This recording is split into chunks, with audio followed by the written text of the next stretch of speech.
Smart FM. Smart Career. Konon kabarnya modal itu identik dengan uang, tapi nggak juga ya. Ada banyak modal-modal lain yang kalau kita maksimalkan dari kapabilitas diri kita itu mampu menjadi modal yang sejati. Yuk kita belajar bagaimana modal menjadi humas bersama dengan founder PR Consulting, ada Kak Lolo Sianipar. Halo Kak. Hai. Sukses jadi PR itu indikasinya apa? Indikasinya di luar revenue. Udah berbau money. Adalah ya kita punya networking yang bagus ya. Nah, karena kan namanya hubungan masyarakat. So di public relation kan ada banyak stakeholders ya, internal, eksternal gitu. Nah, kalau kita sukses menggunakan networking kita untuk pekerjaan kita, menurut aku sih kita udah cukup sukses ya. Ini berarti hard skill dan soft skill juga berpengaruh ya? Sangat. Terhadap perform sosok seseorang. Taruhlah Kak Lolo gitu ya. Apa hard skill yang mungkin perlu dipahami? Hard skill yang perlu dipahami ya itu tadi pemahaman kita mengenai strategi PR yang kuat ya gitu ya, kayak dalam bentuk keilmuan kayak sekarang kan penulisan press release for example banyak lari dari keilmuan komunikasi gitu ya. Jadi mereka nulisnya kayak artikel media gitu ya, padahal kan ada ilmunya ya gitu. Terus kemudian pembuatan talking points, pembuatan event rundown yang membuat media yang hadir itu ataupun stakeholders yang hadir bisa experience the brand itu adalah datang dari sebenarnya hard skill karena kita banyak riset, banyak baca, banyak nulis, banyak bertanya gitu kan, dan itu yang sebenarnya bisa dibangun. Kemudian ada lagi manajemen kan, pastinya ada manajemen event, manajemen rundown, manajemen waktu, manajemen project itu yang harus juga di-build juga kan di luar bahasa, pastinya bahasa Indonesia dan bahasa Inggris. Oke, tadi hard skillnya, soft skillnya? Kalau soft skillnya itu negosiasi, lobby, komunikasi, dan kemudian nah sebentar, aku mulai bingung. Aku masukin networking itu di hard skill apa soft skill ya? Harusnya soft skill soft skill dong, itu kan kemampuan untuk berkomunikasi. Iya, networking gitu. Karena aku ingat banget awal-awal PR itu kita dapat klien itu banyak dari recommendation. Dari networking yang aku build selama perjalanan karir. Iya. Sebenarnya kalau PR consulting menjadi seorang humas itu kan modalnya kan tadi saya melihat dari sisi hard skill dan juga soft skill ya. Itu lingkup kerjanya seperti apa sih? Kok sehingga dua-duanya ini perlu diselaraskan gitu loh untuk bisa sukses menjadi seorang PR? Nah kalau itu aku sebenarnya nggak terlalu lihat jauh dari profesi lainnya ya. Banyak profesi kamu juga sekarang gitu ya. Karena ketika kita mau membuild career dan menciptakan sebuah profesi ya kita harus membuild kemampuan yang horizontal dan vertikal gitu, betul. Ya kan, jangan kalau si networking ini vertikal, kalau skill itu kan horizontal gitu ya. Kita semakin cepat kalau mau bikin dokumen, kita semakin cepat bikin report, kita semakin cepat ketika menciptakan konsultasi yang kayak begitu kan. Tapi di samping itu network itu juga yang membuat kita bisa survive, terutama kayak di public relation itu networking kita dengan stakeholder kayak teman media, government, KOLs gitu, narasumber expert, dan juga dengan klien kita sendiri. Nah itu sih sebenarnya yang kita harus jaga banget. Makanya kalau di PR itu karena so far di Indonesia public relation itu sebenarnya stakeholder terbesarnya masih media unfortunately ya. Karena sebenarnya kan banyak ya stakeholdersnya. Nah makanya kalau kita di PR consulting itu hubungan dengan media itu perlu dijaga dengan sangat baik gitu. Dengan tidak ketika mengundang itu dengan penuh sopan, nggak ada tuh nanya naikin belum ditanya udah nggak bisa kayak gitu, harus diajak ngopi dan kemudian certain budget memang disediakan untuk kita bisa menciptakan ngopi bareng, nonton bareng, ketemu kayak gitu. Itu sih yang harus kita miliki sebenarnya. Jadi sebetulnya kalau modal uang aja kemudian modal pintar ngomong itu nggak cukup ya untuk menjadi seorang PR ya. Masih berapa persen ketinggalannya kalau lo? Masih jauh banget. Masih jauh banget. Apalagi kalau modalnya nggak suka riset ya. Karena the first thing first of being a good communicator adalah kita suka melakukan riset. Dikatakan untuk menjadi seorang PR berapa lama tahapan idealnya? Jadi saya juga bertahu nih banyak banget kan harus bisa riset, harus ngerti networking, harus bisa paham public speaking.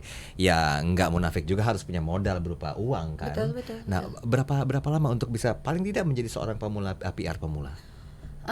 Kalau berdasarkan pengalaman aku pribadi dan menurut aku itu ideal ya, karena aku udah jalanin PR Consulting 15 tahun dan berusaha untuk mentoring anak-anak ya. Jadi aku itu di 3 tahun pertama itu memang diasah untuk lakukan hard skill kayak calls, ngerti telepon teman media, undangan, bikin event, bikin apa sih, itu hard skill ya. Kita itu hard skill semua tuh, mulai bisa nulis gimana nulis invitation, dan kemudian masukin goodie bag, pemilihan goodie bag, purchasing, terus gunting-gunting koran tuh dulu ya untuk bikin clipping. Nah, sambil kita juga mengobservasi dari meeting yang kita datangi dengan bos-bos kita bisa melihat oh ternyata nge-present tuh kayak begini, meyakinkan kayak begini. Nah, aku tuh baru tahun kelima tuh mulai start bisa bikin winning proposal lengkap dengan strateginya, lengkap dengan budgetingnya, lengkap dengan. Nah, berangkat dari situ setelah 5 tahun itu aku kayaknya udah jauh lebih matang sehingga aku udah dulu percaya untuk jadi senior consultant gitu. Jadi 5 years is I think is a good time.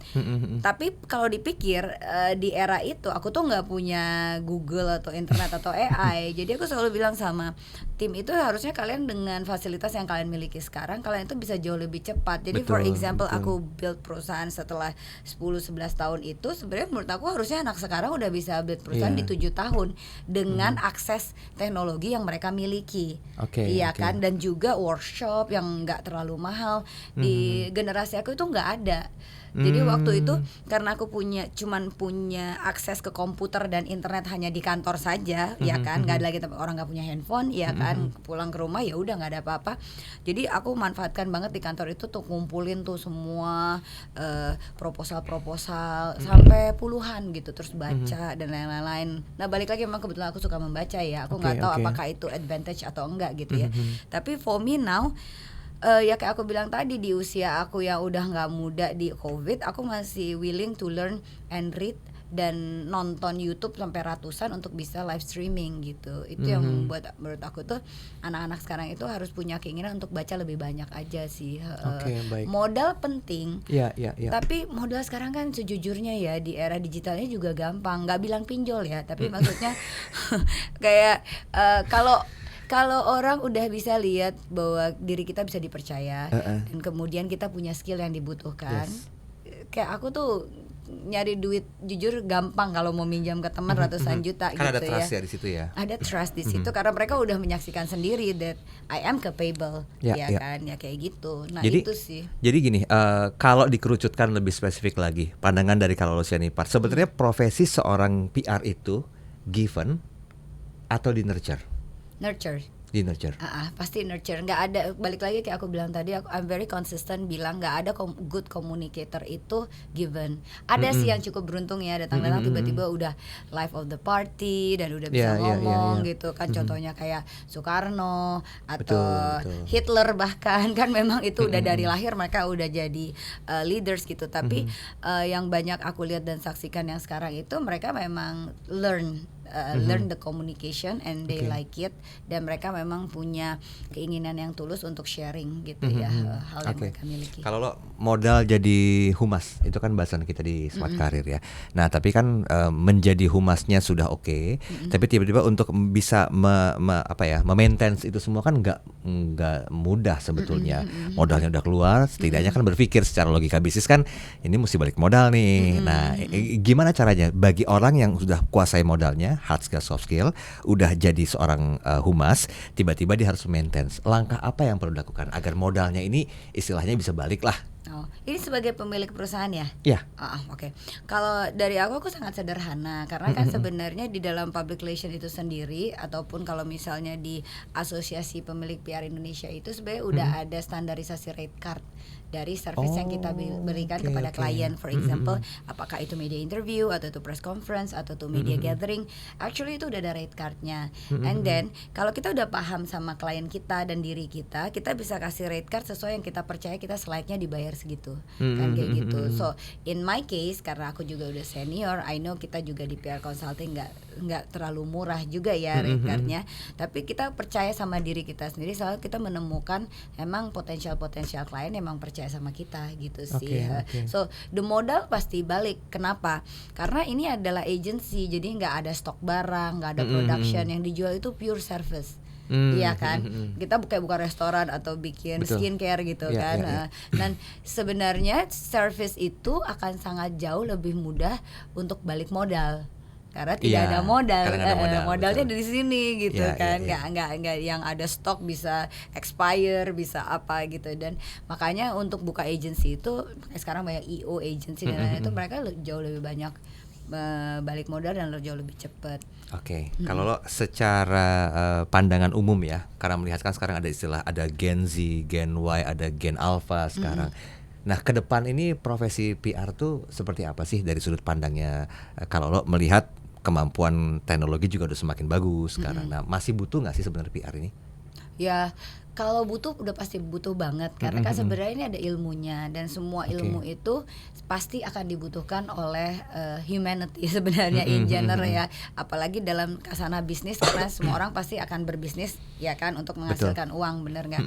Ini pasti akan sangat dibutuhkan sekali sih. Cuman memang udah mulai shifting kayak platformnya, harus adaptasi gaya lagi bahasanya gitu dan semua dan semua yang kita mau kerjakan untuk klien kita itu udah nggak sama dengan kita yang 2 dekade lalu atau bahkan 1 dekade yang lalu. Bahkan dari COVID ke sekarang aja landscape media berubahnya kan gila-gilaan. Dan dari setelah COVID sampai sekarang landscape aja berubahnya gila-gilaan. And how do I know that? Karena tim PR itu hundreds of phone calls kepada semua teman media untuk tahu what's going on di mereka. Jadi datanya valid kayak gitu kan. Jadi itu yang sebenarnya kita harus makin berubah. For example, sederhana aja, influencers kan sudah nggak influencing gitu kan. Bahkan sekarang udah dia bilang mereka di influencers, you know, they are no longer influencer. Orang udah nggak percaya lagi tuh. Good dulu flexing bekerja, sekarang udah nggak bekerja.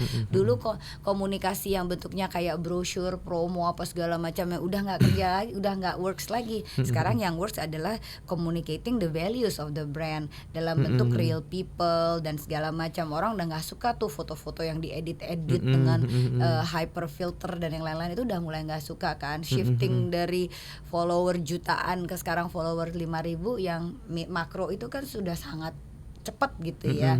Karena brand menyadari ya netizen maupun audiens mereka udah nggak suka hal-hal palsu kayak gitu.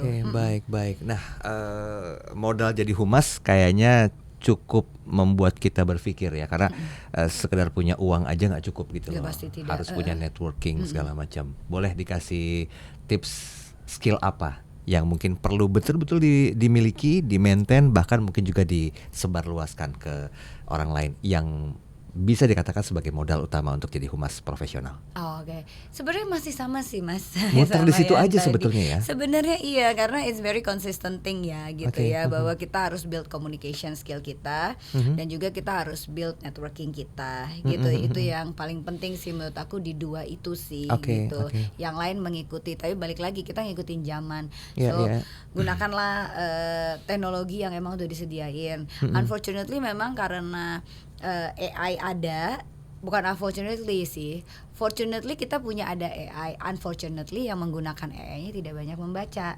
Jadi kayak prompt yang digunakan di AI itu sangat jelek sekali gitu kan. Tapi kalau kita harus memperkaya diri kita sendiri juga untuk mengisi prompt AI itu, membuat dokumen atau result pekerjaan yang lebih bagus kayak begitu. Jadi mau nggak mau memang communication skill itu harus dibangun, creative thinking ya kan, balik lagi public speaking, doing presentation, strategic thinking yang nggak linear. Itu sebenarnya harus kita kuatkan gitu.